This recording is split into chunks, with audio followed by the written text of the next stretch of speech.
Hey everyone, welcome to Locked On Lakers for Tuesday. Brian Kamenetsky and Andy Kamenetsky. Andy, Game 5 of the NBA Finals is in the books. What did it teach us about Anthony Davis? We'll explain next on Locked On Lakers. You are Locked On Lakers, your daily Los Angeles Lakers podcast. Part of the Locked On Podcast Network, your team every day.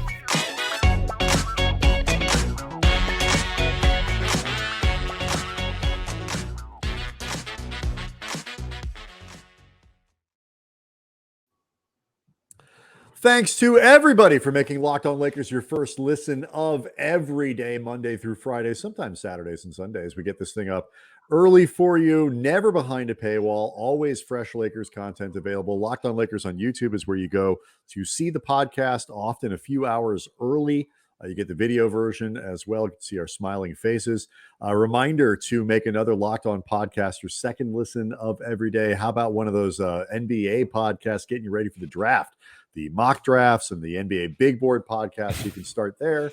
This is your first listen for where you want to learn nothing about the draft. I will say, we're going to try to do some draft coverage going into next week because I think the expectation is the Lakers will, or at the very least should, buy their way into the second round. It seems unlikely they're going to somehow gain a first round pick, but you never know. But buying into the second round is a possibility, trading up, to get a pick in the second round, and certainly what they might do with undrafted free agents. I would expect them to be very aggressive. So we are going to try to do some coverage on it. But I don't even know who any of these people are at this point. I've paid no attention to any of this space. And it's not a space that I consider a strength of mine anyway, having watched a total of one half of college basketball since Zion played North Carolina and hurt his ankle. That was the last game I watched. Well, speaking of Zion, he is part of the Kentucky Brethren with Anthony Davis. Mm-hmm. We can get to AD here in a second. The reaction to our show from Monday about Davis and that video that went around, and our reaction, which was mostly, folks, calm down. We don't know when this video was made. It's June. The idea that he's, still healing, doing his fitness in other ways, weight training, whatever it might be, and is going to pick up a basketball later in the summer is neither weird or necessarily bad, but the optics are horrendous. Well, I mean, I brought up a lot of numbers to illustrate why I think fans may be overreacting to the 8-second clip in a vacuum, but I totally get why they care whether or not AD's been putting up shots this summer. Yeah. I understand. Yeah. Absolutely. Let's make sure people understand. We get why y'all care. The headline, the headline on the YouTube page, and the little picture that we put on the title card was Anthony Davis versus optics, and that's what you cannot. We'll start. Maybe we'll just get into it. I was watching the finals, like a lot of people, watching Game 5, and this was not a good game for Steph Curry. He still had a couple big buckets. I'm not going to say it's exactly the same as Kobe Game 7, but he found ways to be useful. And certainly at the beginning of the game, when Golden State got off to a fantastic start in the first quarter, Boston basically tilted their entire defense after Steph went for, it was 43 in Game 4, right? And they tilted their entire defense to keep the ball out of Steph's hands. And, the Warriors put up 30 points in the first quarter because of it. It was one of these games that you get deep in the playoffs. You get to Game 6 or Game 5 in the finals. Everyone is tired. Everyone is hurt. Everyone is exhausted. And you see, I think Jared Wade, our friend, covers the NBA, called it a rock fight. I mean, that's basically what this game was. But watching it, Andy, and watching this series generally, maybe you disagree. It has felt to me overall like Boston's kind of, maybe up until Game 5, just been a little bit better. But the difference is the Warriors have had a transcendent star in Steph. Yeah. It's a little more complicated, but that's kind of my view of this. Yeah, I think Boston is the better team. I think they're the deeper team. And I think playing at the top of their game, they're the more collectively talented game. I mean, or collectively talented team. Mm-hmm. They're an erratic team. They can be very, very all over the place. But ultimately, Steph is the dude that you have to worry about the most of anybody on that team. And he's the guy with the greatest chance of being transcendent. And transcendent players in the finals can often be the difference between winning a championship and not winning a championship when things are otherwise pretty close. Right, because the margins here are so thin. And I say this with full understanding that there is a lot that differentiates the Lakers and the Warriors than just their stars. I mean, that is not really the point I'm trying to make here.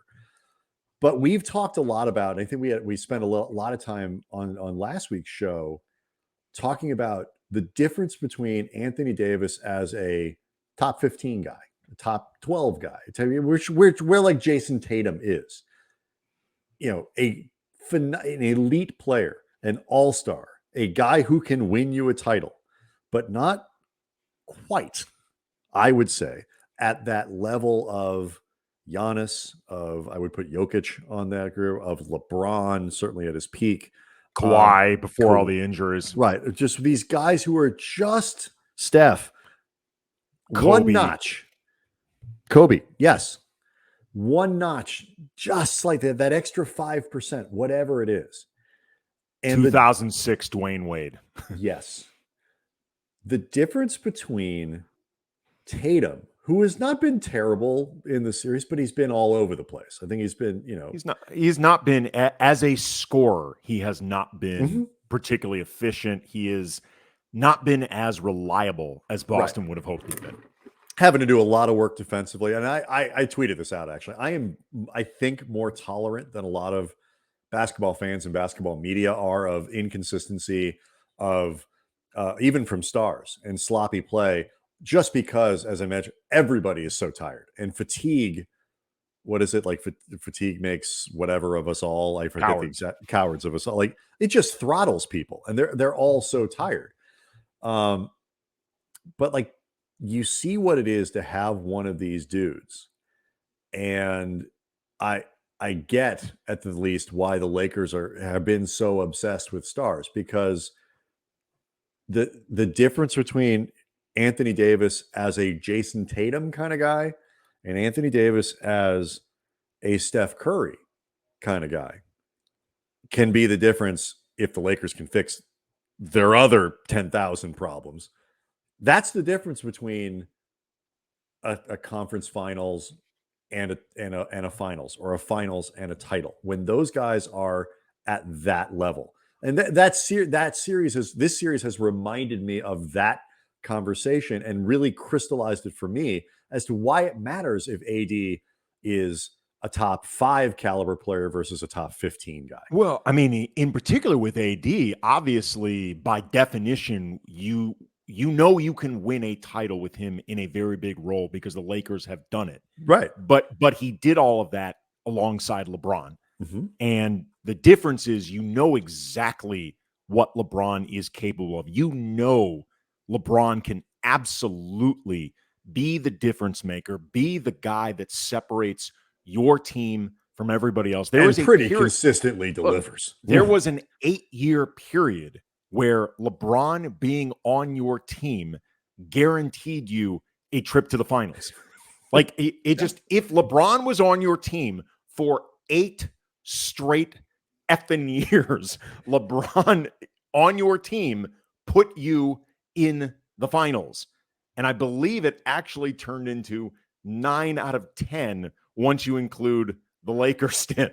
But it's crazy to think about. Just, there was a period where every finals for like 20 years featured either Kobe, Shaq, Tim Duncan, Dwayne Wade, or LeBron for like a 20 or 25 year stretch. That's not a fluke. No. So those are the type of guys that can separate your team from everybody else, even teams with great players. So next, I want to kind of link that back to where the Lakers are, and this commentary that we got, the angst that Lakers fans are feeling, because it's not just Anthony Davis next year. It's like Anthony Davis is supposed to be the next 5. And so I kind of want to talk about that next.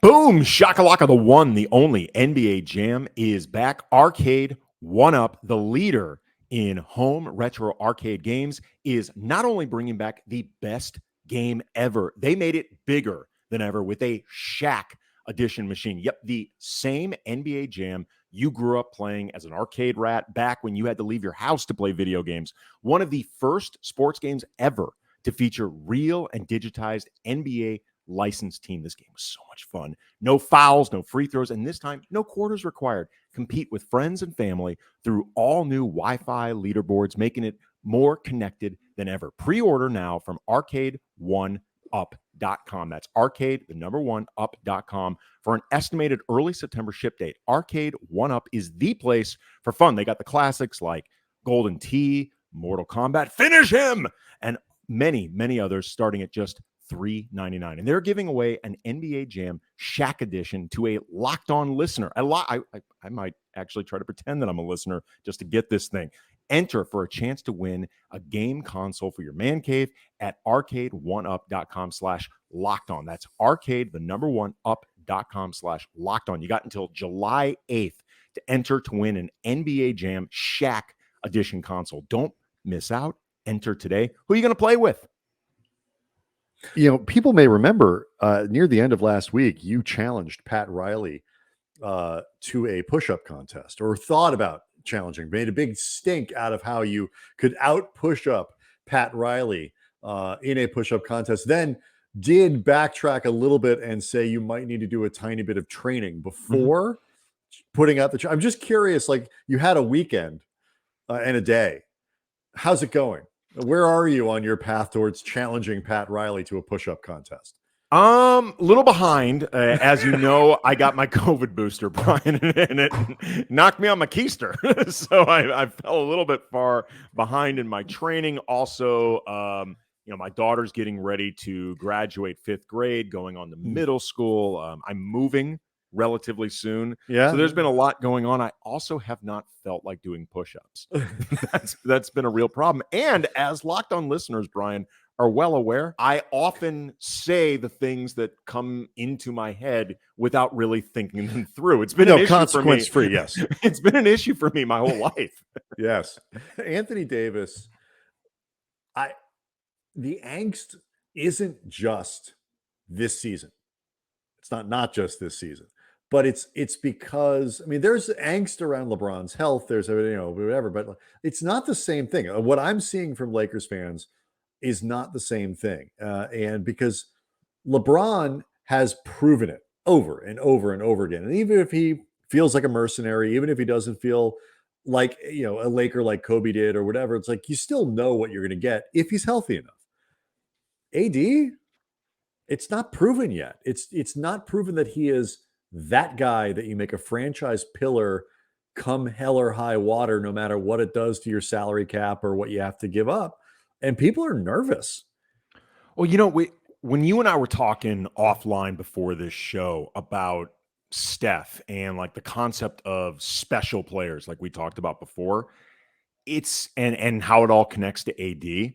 It's not simply the question of whether or not AD can be that guy. It's also a reminder of just how hard it is to predict when one of these guys will or will not turn into that type of player. The odds are stacked against you being at that level because so few are to begin with. But, take a guy like Steph. When Steph was drafted, he was not expected to be Steph. He was expected to be a good player, but he was picked 7th overall behind Johnny Flynn, like behind Ricky Rubio. The Timberwolves took 2 point guards in a row before taking Steph, who ended up going to Golden State. Like Blake Griffin was in that draft, and, he was expected to do pretty great things, and I think would have had injuries not become such a factor for him. Sure. Blake Griffin had a really good career. Ricky Rubio was taken ahead of Steph Curry, and it's easy to forget now. There were a lot of people who thought Rubio could be like a transcendent player. He had been incredible. And overall, Rubio, I guess you could call him a disappointment relative to his draft position or something, but he's hardly a bust. No, Like, he's Ricky been no Rubio's Ricky been a very Ricky quality NBA player for a right. long time. He's been very good. Like James Harden went before Steph, and Harden's certainly been great, even though Steph is better. But like, it's hard to know exactly when one of those guys will become like a truly special, transcendent player. Anthony Davis is well past that point where you would sort of expect him to ascend to like he's already supposed to be there. He's Oh no, treated no. like one of those guys. All I'm saying is it's difficult to know because Anthony Davis has been a great player. He's been a great player in this league. He even if you think, even if you would wish that he become like unquestionably one of those guys that you can just put a team on his back and that there is a minimum level he can always carry them. He's still been great. Andy, I'll even say last year, let's say he plays 65 games and puts up, he's a fringy all NBA guy. Like, right. He wasn't even, it's those margins. Right. I'm just saying those margins between merely, a high-end all-star, all NBA caliber player and that rare tier of LeBron, Kobe, Steph, Kawhi, Shaq, whoever you're talking about, Giannis in that type of place, it's so hard to figure out. And, the degrees can often be pretty small, but they matter a lot. And it's, one of the things that, I mean, there was actually one more part of this, whole Rudy Gobert, Russell Westbrook hypothetical. And there is some Russell Westbrook related trade news that happened on Monday that impacts the Lakers in this whole Westbrook thing.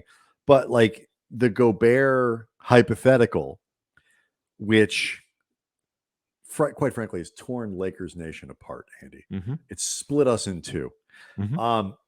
One of the biggest arguments I think you could make for it is the best reset for the Lakers is to gain. Neither one of us are cap space guys, but is to gain the cap space back to try to rebuild a better team around Davis, because so much of what they did to build the bubble championship and what they've tried to do since then was banking on the transcendence of Davis, of him being not a 15, but a 5 or a 4 or a 3. And if he's not, he's still good enough to be, obviously, like you said, a championship caliber player. But the supporting cast you need to put around him is going to have to be better. And right now, the problem the Lakers have is they've mortgaged so much, not just for Davis, but then for the Westbrook thing and whatever, that they don't have the raw material to rebuild something that works well around Davis and LeBron.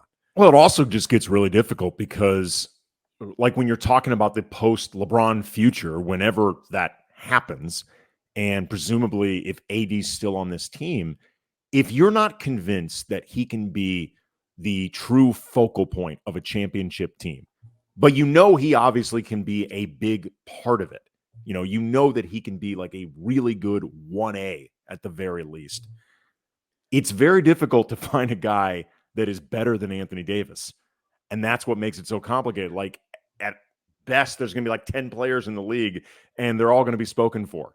So it's really hard to do this. To circle back, and this is why I at least am somewhat sympathetic to the concept that has driven the Lakers over time of stars or bust. Like, if you get enough talent, you can figure it out. And it's because exactly what you said. It is so hard to find these guys that when you do, even if they're imperfect, even if you have to sign them to contracts you might regret one day or whatever, what's the alternative?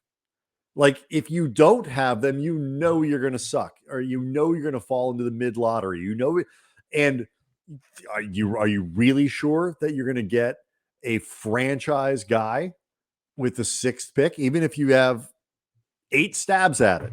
Are you sure you're going to find the transcendent player?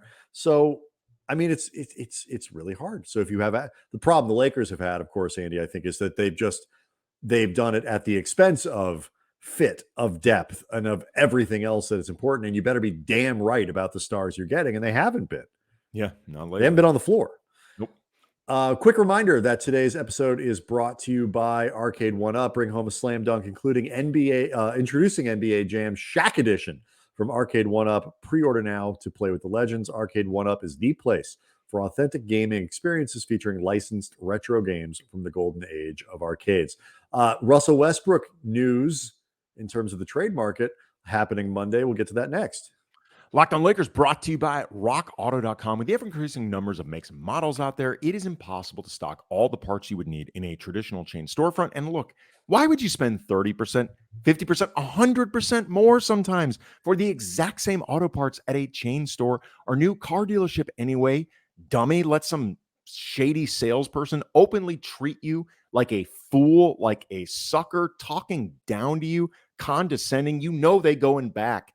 And all of them, they just make fun of you. They talk crap about you. You don't need to deal with all that because you can get it for way less, whatever you're looking for at rockauto.com. For example, Honda Odyssey fuel pump, $353 on average at a chain store, only $216 from Rock Auto. They are a family business. They've been serving auto part customers online for 20 years. And whether it's for a classic or a daily driver, get everything you need in a few easy clicks delivered directly to your door. And it's perfect for someone like me because, you know, Brian, I just don't like being around people. So go to rockauto.com right now. See all the parts available for your car or truck, right? Locked on in the How Did You Hear About Us box so they know we sent you. Amazing selection, reliably low prices, all the parts your car will ever need. rockauto.com. We have been trying to warn people, Andy, that the trade market for Russell Westbrook is going to be a lot more difficult to navigate than perhaps some expected.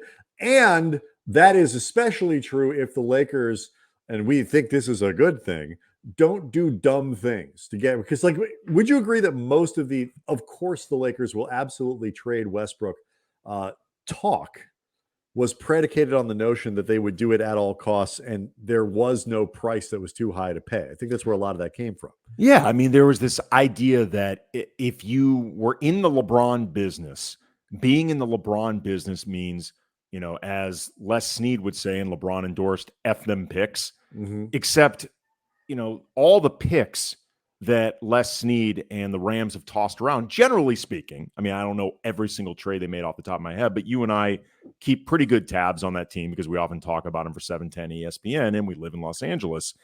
They haven't just traded away picks for nothing or for marginal moves. They have, you know, attached them, to example, to Jared Goff to get Matt Stafford.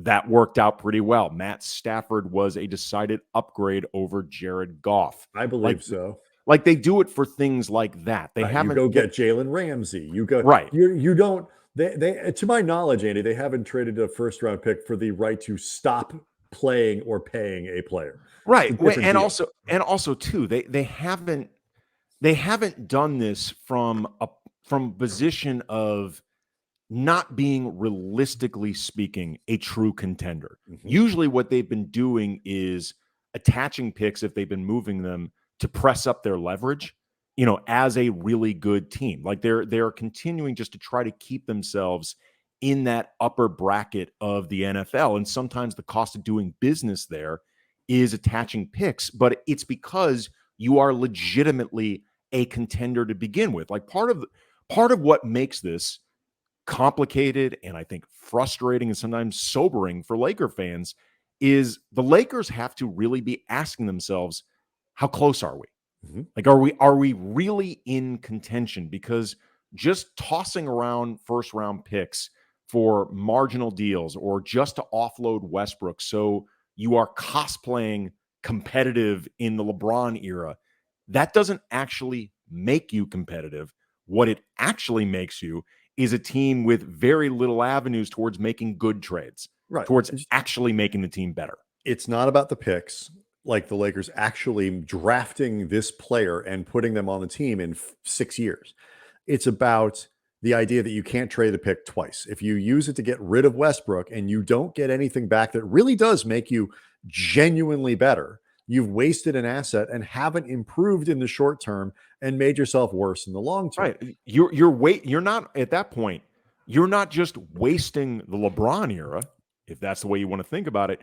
You are wasting everything that might come after the LeBron era and during the LeBron era. You're wasting the Bronny era, Andy. Yeah, you're wasting everything at that point. And I will say this, because I have been one of my big concerns is you have a GM who reportedly might be, like, this is your last chance, Rob, kind of thing. That's been some of the reporting that Pelinka is going to get one more year. And if it's really GMs, a coach that's on the hot seat coaching for his job is a bad thing. They might not do things in the way that you would want. They don't have a straight perspective, whatever it might be. A GMing for his job is even worse, because they have fewer incentives to think of the sort of long-term care of the franchise, which is part of what that job is. It's not just about making sure the team is good right now. It's also about making sure the health of the team is there going forward.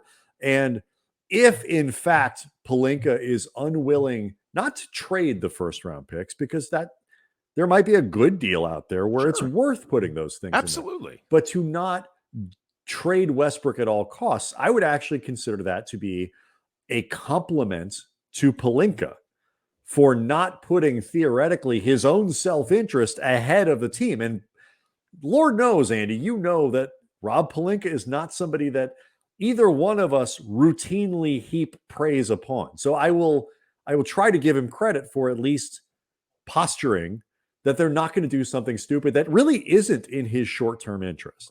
Or it could just be that his hands end up tied because of things like this. The Nuggets made a deal on Monday, sending JaMychal Green and a protected 2027 first-round pick to the Thunder for the 30th pick in this year's draft, plus 2 future seconds.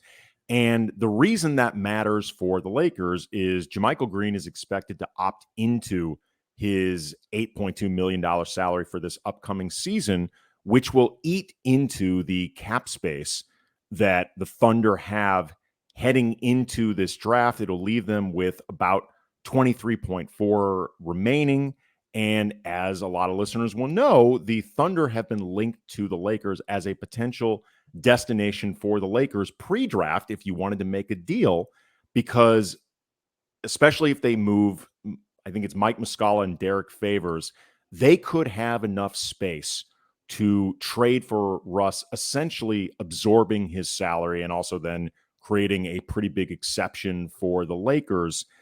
This deal does not make it impossible, as is my understanding, but it makes it extremely unlikely that that option is going to be on the table for the Lakers moving forward. And that's just one. And you made the point, Andy, that the list of Westbrook destinations is hard to come up with, because you kind of need a team like it's not the only option, but one of the major options is a team like Oklahoma City that can take on the Westbrook thing, and with everybody with the understanding we're not trying to do anything this year.